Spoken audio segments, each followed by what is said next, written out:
7:34 de la mañana. Gracias por acompañarnos y sumarse a esta transmisión en vivo. Esto es Buenos Días por BPI TV. Estamos listos para recibir a Niurka Meléndez. Ella es cofundadora de Venezuelans and Immigrants Aid, junto con su esposo Héctor. Ellos crearon una ONG que se dedica a ayudar a migrantes venezolanos, específicamente en la ciudad de Nueva York. Muy buenos días. Gracias por estar con nosotros. Bienvenida. Buenos días, gracias por la invitación. Sí, hemos visto lo que ha venido pasando con los inmigrantes en la ciudad de Nueva York y quisiera que nos hablara un poco acerca de cuál es la situación actual específicamente de los migrantes venezolanos. Seguro, bueno, la situación es un poquito complicada y es difícil tratar de como emitir opiniones personales y basadas en la parte, tú sabes, esa empatía inmediata que uno puede sentir cuando se trata de inmigrantes en líneas generales, independientemente de la nacionalidad, porque uno también lo es, ¿cierto? Pero también hay que entender la situación que está ocurriendo en la ciudad con relación a todo esto de los albergues temporales que ellos al principio, entendiendo principio para los inmigrantes del año 2022, está ocurriendo en la actualidad. Las condiciones precisamente en estos lugares no son las más adecuadas, pero lo que está de acuerdo a las declaraciones del alcalde de la ciudad de Nueva York, lo que está ocurriendo ahora, al menos para aquellas personas que están solas, que no vienen con familia, no vienen con niños, con menores de edad, es que ya no hay capacidad y se les está dando un límite de tiempo, entiendo, 2 meses para que estos empiecen a buscar acomodación. Entonces, ¿qué ocurre? Que la realidad también de esta ciudad, al menos del estado de Nueva York, es que es una de las ciudades más costosas de todos los Estados Unidos y para alquilar no es tan fácil como decir, ok, ya vengo, déjame averiguar cuánto cuesta una renta, sino que esto implica una cantidad económica que en su momento y para estas personas en estas condiciones quizás no puedan tener, pero también si nos vamos un poquito más al detalle, estamos hablando de que en líneas generales y en condiciones normales para poder rentar, al menos en esta ciudad, tú tienes que tener cierto crédito, tienes que tener cierto historial que de pronto siendo una persona nueva en la ciudad, sin por el momento ninguna condición regular migratoria, se te puede hacer incluso más cuesta arriba lograr una renta en este país, en esta ciudad, independientemente del monto. El alcalde de la ciudad de Nueva York ha dicho que esto es un problema nacional, mientras que gobernadores republicanos, por ejemplo, que han enviado a inmigrantes desde Texas o Florida, aseguran que debe cumplir con la ley. Desde el punto de vista legal, formal, ¿qué dice la ley? ¿Qué establece? ¿Cuál es la obligación del alcalde para con estos inmigrantes? Lo que pasa es que, claro, allí entra un tema, desde mi punto de vista, un poco político. Sí. Entonces, claro, las personas siempre en el medio, ¿cierto? Entre lo que es las resillas internas que tendrán muchísimos años y que nosotros estamos nuevos conociéndolas en vivo ahorita, han existido, ¿no? Entonces, están, desde mi punto de vista, mezclando un problema político entre partidos políticos con lo que es un problema humanitario, que son estas personas, nuevamente, diferentes nacionalidades, por supuesto la nuestra allí, la venezolana allí, quienes están buscando protección humanitaria. Si tú me preguntas en cuanto a las obligaciones de los partidos políticos, me quedo sin respuesta ante ti porque desconozco cuáles son sus intenciones. Si me preguntas desde la condición del migrante que está buscando protección internacional en los Estados Unidos, su obligación es, una vez dentro de los Estados Unidos, tener el tiempo que les da el parol de estar acá, tener entonces ese tiempo para aplicar a cualquiera de los programas humanitarios que los Estados Unidos ofrece. Por lo general, el que más no decir la palabra se adapta, pero el que más suena o el que más corresponde para este tipo de perfil es el asilo. Entonces, independientemente de las ayudas federales o las ayudas estatales, el migrante que busca protección internacional o humanitaria en los Estados Unidos debe, una vez ingresado al país, una vez dentro del país, empezar su proceso de regularización migratoria y va vinculado con lo que es empezar a buscar el asilo. Niurka, sabemos que hay mucha gente que viene con la intención de trabajar. ¿Qué tan difícil es poderse insertar en el mercado laboral, sobre todo cuando vas llegando y no dominas el idioma o de pronto no tienes tu estatus para poder trabajar legalmente?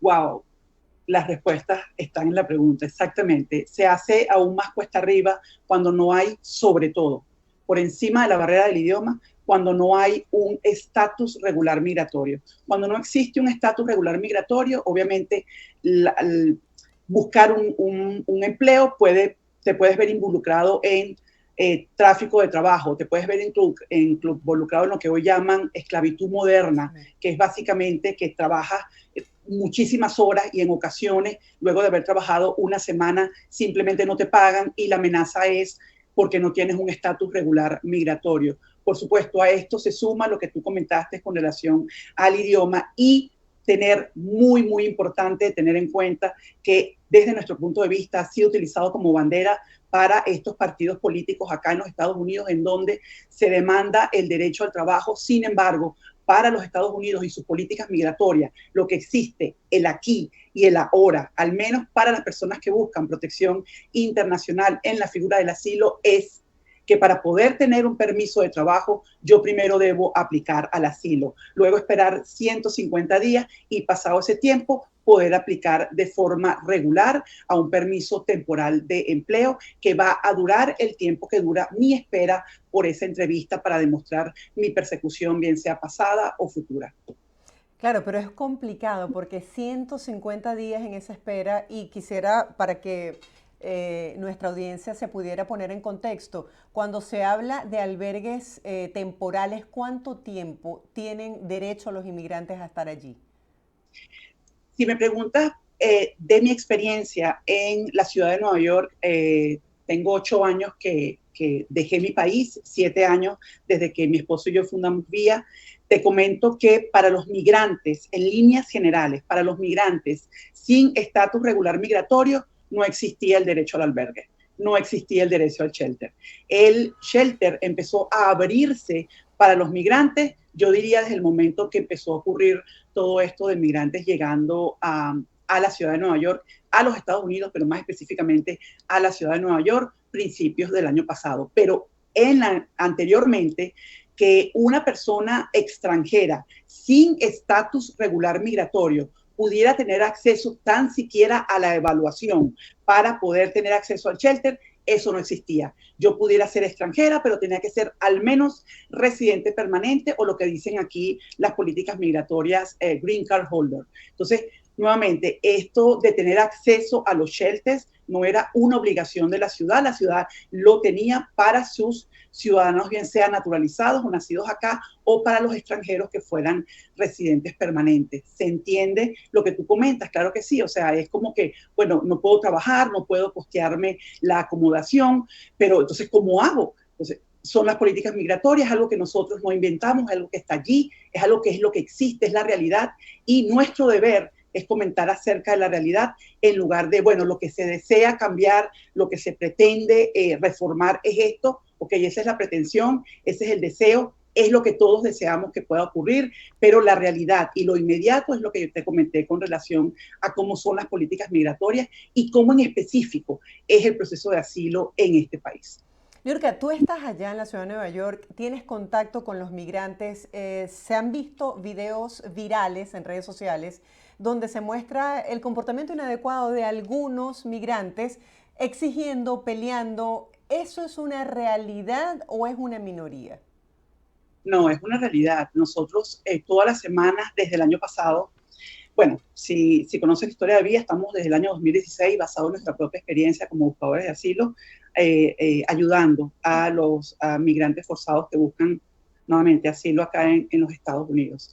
Pero si nos vamos a la parte del contexto de lo que está ocurriendo, estas personas que están llegando ya con una carga emocional por todo lo que han pasado en el recorrido, desde cualquiera que sea su país de origen, en Sudamérica o en Centroamérica, hasta llegar a los Estados Unidos, sorteando todo este tipo de peligros y luego encontrándose aquí con otro largo camino que precisamente no se parece a esto peligroso que podemos dibujar cuando vamos pasando la geografía de América, pero entender el sistema o las políticas migratorias como otro camino casi que, wow, difícil, ¿no? Imposible de pasar, pero que está allí, que existe. Es como una barrera de cristal y sí, ellos, cuando nosotros los vemos, porque todos los lunes, por ejemplo, después de esta entrevista, me voy para la iglesia donde estamos todos los lunes de 8:30 de la mañana a 11 de la mañana, en donde recibimos por lo mínimo 100 personas de diferentes shelters ubicados en las áreas adyacentes, al menos acá en el condado de Manhattan, te puedo decir que lo que vemos son personas completamente desconcertadas,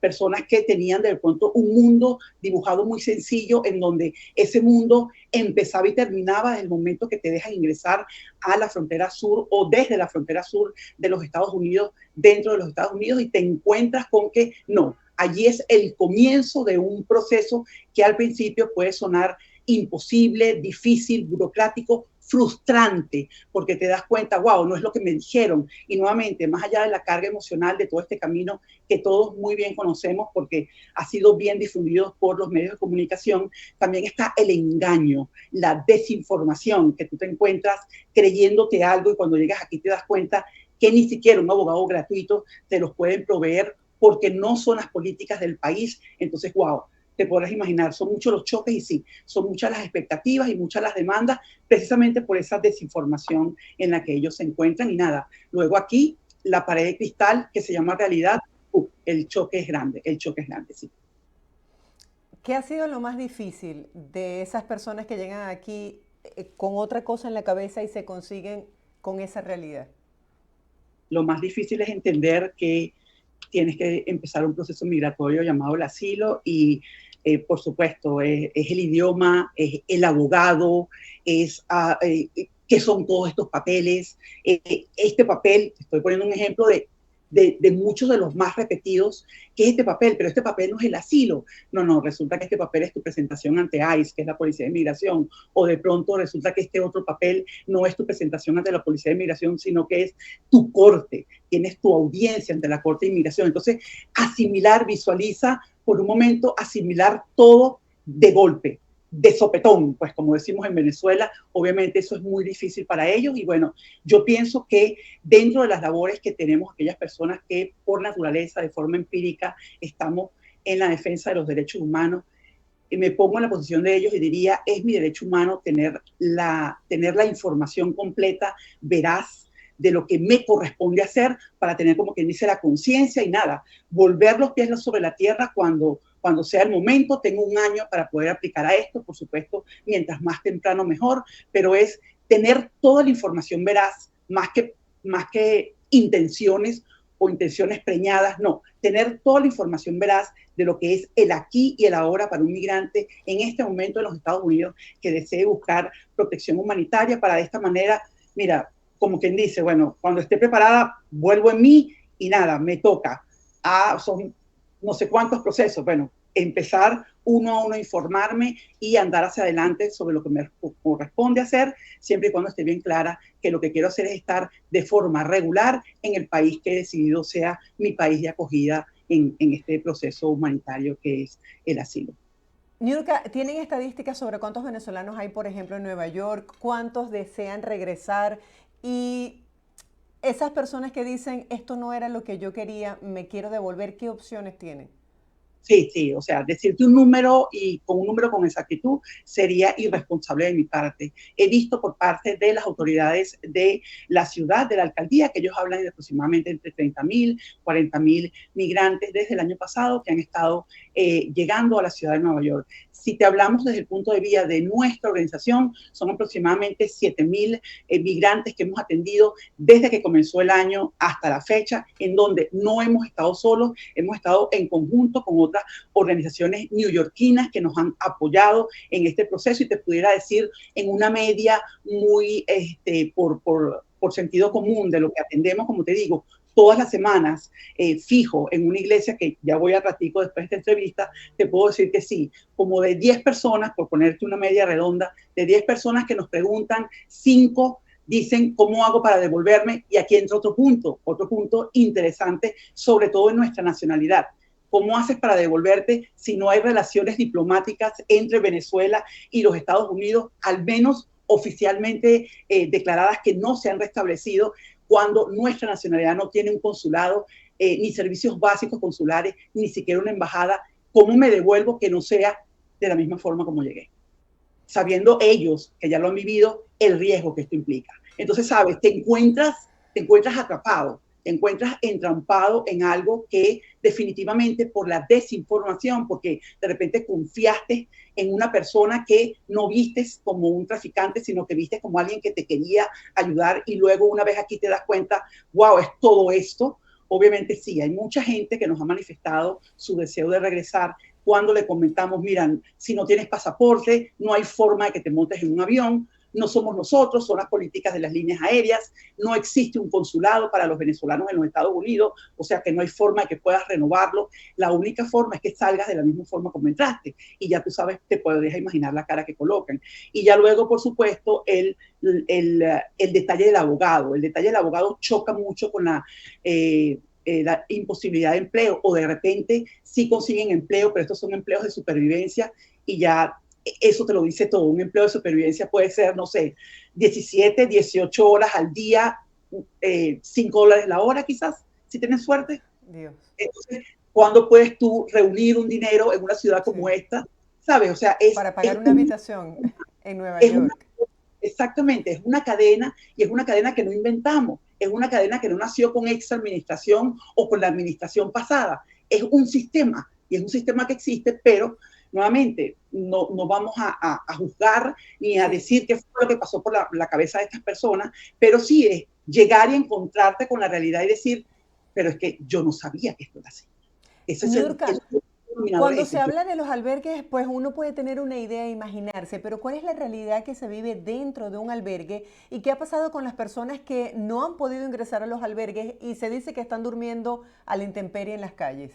Sí, hoy en día volvieron, te digo volvieron porque en algún punto del año pasado y, no sé, abril, mayo, quizás un poquito antes, un poquito después, llegó un punto porque había tanta demanda y se sabe, la capacidad era la misma, llegó un punto en donde las personas tenían que esperar dentro del lobby de los centros de intake, que son como los centros donde te hacen las encuestas para verificar tu elegibilidad, ¿correcto? Hoy en día se vuelve ese punto en donde las personas que están yendo a estos centros, en donde estos centros verifican tu elegibilidad, tienen que esperar afuera mientras son asignados a un shelter.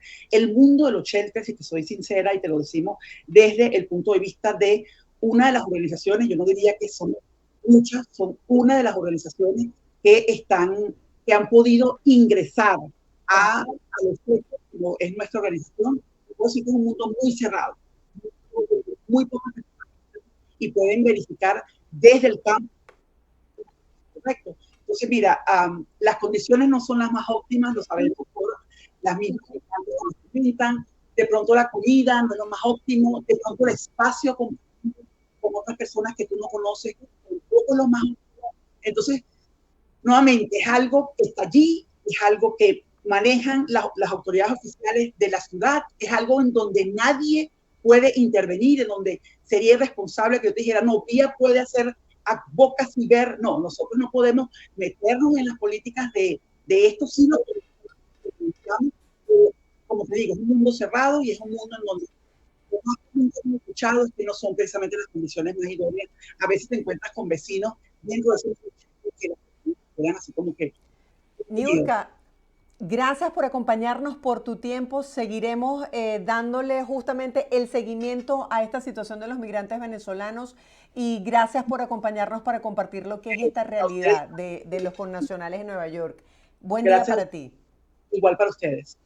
Era Niurka Meléndez, ella es cofundadora de Venezuelans and Immigrants AIDS y funciona desde hace 7 años en la ciudad de Nueva York. Nosotros a esta hora hacemos una breve pausa, ustedes no se aparten, al regreso estaremos de vuelta con más de Buenos Días por BPI TV. De inmediato el pronóstico del tiempo en América Latina y ya volvemos con más información.